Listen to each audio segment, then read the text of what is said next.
All right, now welcome to SC Custom Designs. We're going to give you an update on the stairwell project.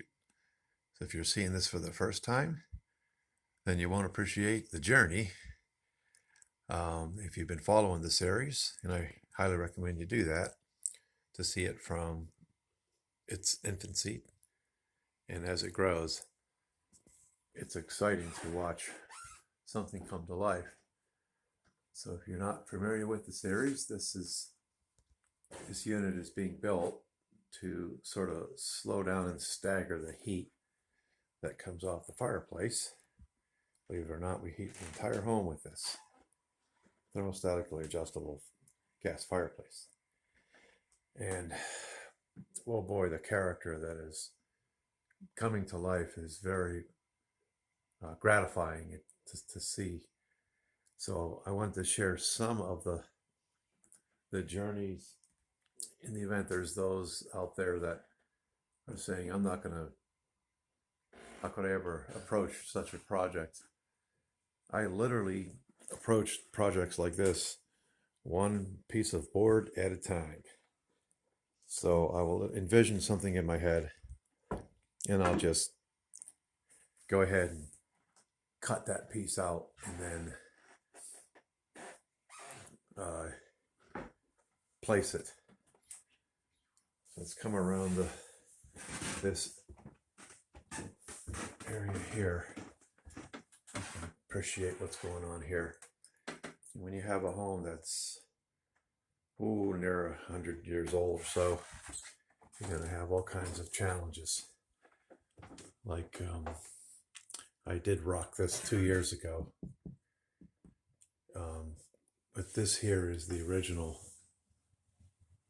At least I think it is. And so this area here is not flush. So you can see I got some shimming going on here.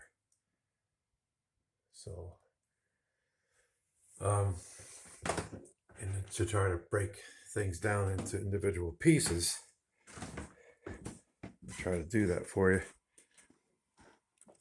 This is one unit here. So basically framed out plexiglass that fills the main cavity, this whole area here. And because they didn't have plexiglass that was any longer available, went ahead and dreamed up this panel. So this panel is an individual unit. That was quite challenging. I've made raised panels in the traditional sense when they're square or rectangular. As you can see, this is triangular. So that was quite challenging. And we had to go ahead and sort of notch out the area around the top of the post so that the panel would fit in there like this.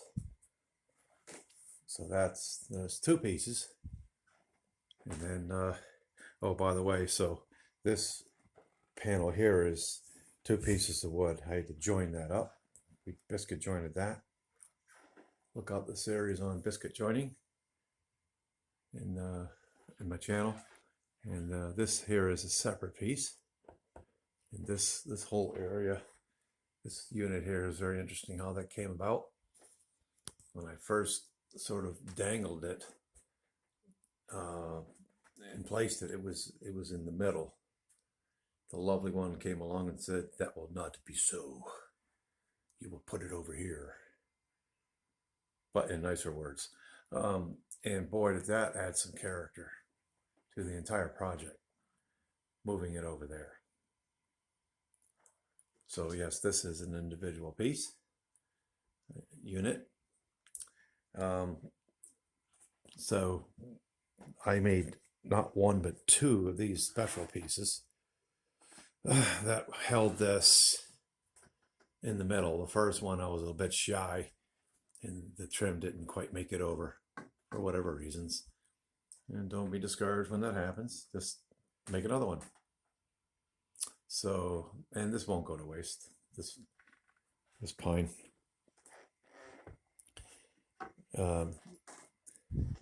So now what we're going to be doing is I'm going to biscuit join up some wood.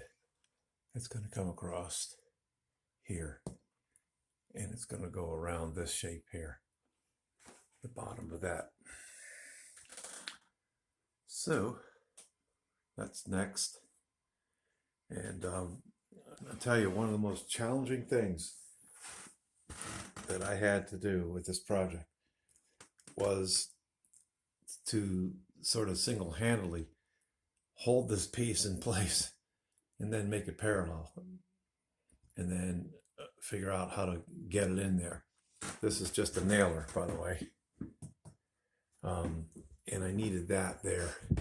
I also had a nailer up there, and that way I could suspend this piece here and work with it. And then, in order to push the bottom piece out, my challenge was to have the same spacing here and here. And this is concave, rounded over. This is set in more, the spindles. So what I did is I just put these blocks in. 1, 2, 3, 4. And that's how I did that.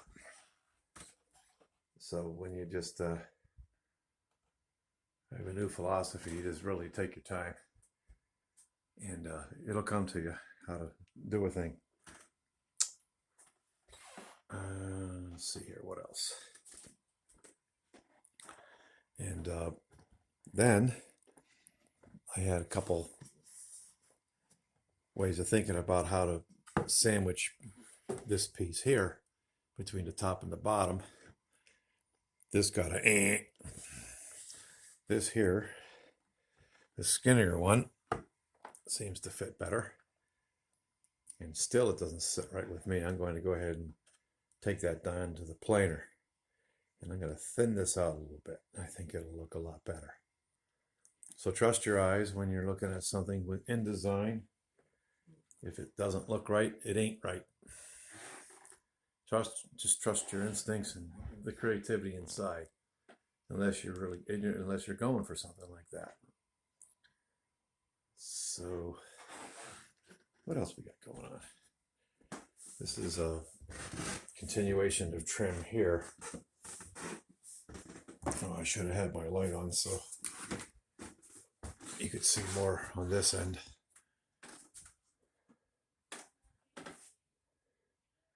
There we go. All right, yeah, so this piece down here is going to go here. And along the journey, there's little tweaks here, there, and yonder. And it all comes together. All right, thanks for watching this. We've come quite a ways in a couple of days. We had a little bit of a pleasant disruption. It's called Christmas. So Christmas is over, and we're between Christmas and New Year's. And I have today off, my last Christmas day vacation. So I'll be going down to the wood shop and immediately, oh yeah, so another thing I'm going to be doing, well, it seems like we're almost done here. I'm going to be transposing or looking at this design here that's in the existing woodwork, and I'm going to try to emulate that over here into these pieces. So while at the moment this looks quite plain, we'll go ahead and we'll make custom trim. And I don't know that I'll get it exactly so, but I think that'll really drive this project home. And thus far, by the way, all the fasteners are basically just screws, well-placed screws. Some of the tools, the lifesaver throughout the whole project is this pin gun. This is a 23 gauge pin gun, so those pins are really, really small. I cannot tell you what would I do without this, because it allows you to pin something in place momentarily and then go ahead and fasten it with something stronger, more substantial. If you don't have a pen gun, I highly recommend this one here is your lower end model, but it's still a very nice quality pen gun. Also, clamps like this. One day on a whim, I just, is it even here? I don't know where it went. Oh, here it is. I picked up this add-on to the clamp, and as you might imagine, when I was holding this piece, sliding it up in there, and then I needed to hold it down here, this was perfect to come in here, and then you turn that knob and it's going to hold that piece and push it in. That was a lifesaver. So it really saved the day there. I am inclined to pick up several more of these add-ons. All right, thank you. That was one of the longer videos. I'm trying to cut back on the time. Put them in bite-sized pieces. All right, continue watching the series. Appreciate it if you subscribe to the channel. Give us a thumbs up if you like what you're seeing. And click that bell when you subscribe. Or if you have subscribed, to be notified of new videos coming out, such as this one here. Thank you. Say our goodbyes in 5 languages. Shalom, bye bye.